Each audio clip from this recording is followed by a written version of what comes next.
Welcome to the Explainer. Today we're looking at something pretty incredible, how a whole suite of AI tools right inside Figma can completely streamline the product's design process.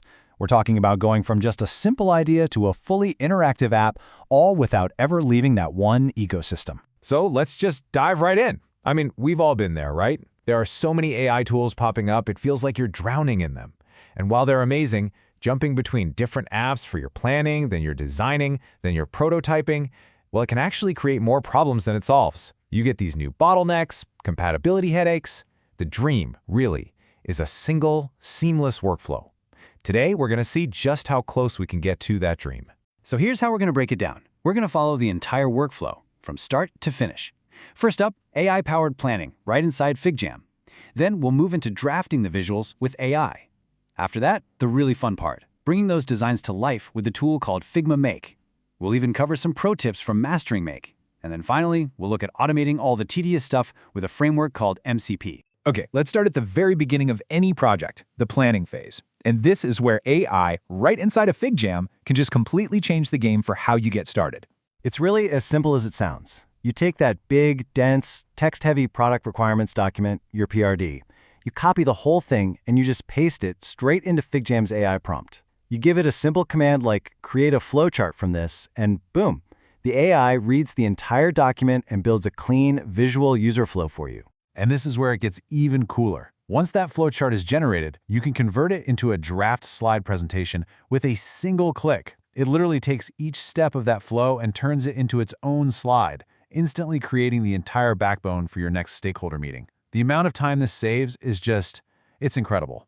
All right, so with our plan visualized and our presentation already drafted, it's time to actually build out the initial designs for our app. For this, we're going to use a native Figma AI tool called First Draft. You can just give it a simple text prompt, something like create a basic app, and it generates entire screens for you. Now, what's so important here is that it's not just making flat images. It builds proper wireframes with well-structured components and, get this, auto layout already configured. But it's not just about the layout. The AI helps with the content too. The Replace Content feature is fantastic. As you resize a frame, it intelligently adds more relevant dummy text to fill the space. And the Rewrite This tool? It's basically your own personal AI copy editor. You can instantly change the tone of your text to be more formal, more casual, or just a little more punchy. Okay, our static designs are ready. They're looking good. Now for what I think is the most exciting part, turning them into something that actually feels and functions like a real product. You know, we're all used to the classic click-through prototypes in Figma, and they are great. But what if you could go way further? What if your prototype could use real data, or interact with your camera, or respond in ways that feel genuinely dynamic, alive? Well, that is the magic of Figma Make. It's a tool that lets you build these incredibly advanced, code-based prototypes just by using simple natural language instructions. Some people are calling it vibe coding. It just dramatically lowers the barrier to entry for high-fidelity prototyping, letting designers build things that, honestly, were previously only possible for developers. And just to give you an idea of its power, we are not just talking about forms and buttons here. People are using Make to build prototypes that can do real-time hand tracking through a webcam or create these interactive viewers for 3D models that you can actually spin around and manipulate on screen. It is a massive leap forward. And really, it all comes down to speed. Look at this. In a direct comparison, building a complex chatbot using Figma's traditional manual variables took over 4 minutes. With Make, that same exact build took less than 2 minutes. That speed means you can test more complex, more natural, more fluid interactions in just a fraction of the time. Now, as you can imagine, a tool this powerful has its own little learning curve. So let's go over a few pro tips to help you get the absolute best results out of Figma Make. First things first, great output requires great input. Garbage in, garbage out. That means being really specific in your first prompt. It also means adding your design screens one at a time, not just dumping them all in at once. But maybe most importantly, the AI builds on the foundation you give it, so make sure your source Figma file is clean. We're talking proper layer naming, solid auto layout, the works. When it comes to editing, it really helps to speak the AI's language. Using technical terms from HTML and CSS in your prompts will get you faster, much more precise results. You can even use the cursor edit tool to click on a specific element and give a command just for that part. And here's a great pro tip. For complex animations, you can find an effect you love on a site like UIverse and just paste the CSS code directly into Make. All right, for our final section, let's look at the layer of automation that sits on top of all of this.